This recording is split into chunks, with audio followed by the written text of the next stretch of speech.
So here we have the Kia Sportage on a 67 plate. I'm going to start off by hopping inside the car and running through some controls first of all.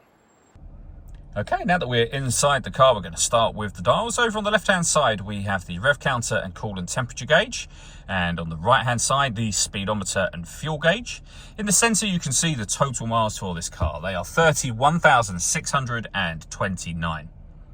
Above that, we have a digital readout for the speedometer currently being displayed. You can change that information using buttons on the steering wheel for various bits of trip computer and fuel economy information.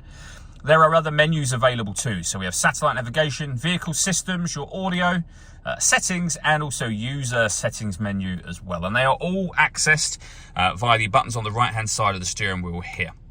We have cruise control over there as well. On the left-hand side, we have stereo and phone controls, including voice activation for your phone. But that can only be used once you pair the phone up to the car. And that is done over on the touchscreen in the center just here. If you hit all menus, you'll see that phone is one of your options. If you hit that and follow the instructions on screen from there, which we're not going to do at the moment, of course.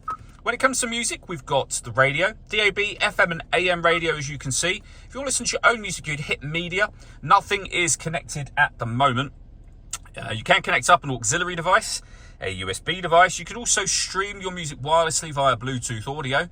And depending on the type of phone you've got, we have Android Auto and Apple CarPlay available as well.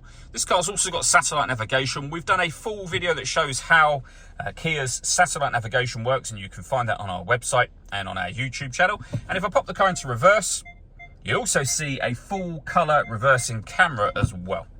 Working our way down from there, we have the main volume for the stereo, a few physical buttons for your options on the screen as well, and then dual zone climate controls. You can adjust the passenger and driver temperature. You can increase and decrease the fan speed. You can determine where you'd like the air to be distributed, and when you're happy with those settings, you can turn your air conditioning off, back on again, or hit auto. The car will then maintain the temperatures you've asked for by taking control of the direction of the air and the fan speed.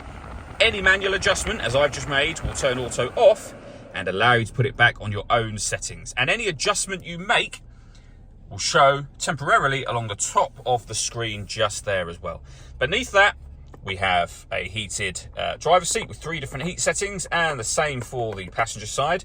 2 12-volt charging sockets, as well as auxiliary and USB inputs. A 6-speed manual gearbox. And then down here, we can turn our parking sensors on and off. And we can turn the downhill brake control on and off as well. All that leaves me to say is thank you for taking the time to watch this video. If you'd like to come and see this ULEZ compliant car for yourself and have a test drive, please feel free to call either of our MJA sites. We'd love to hear from you soon.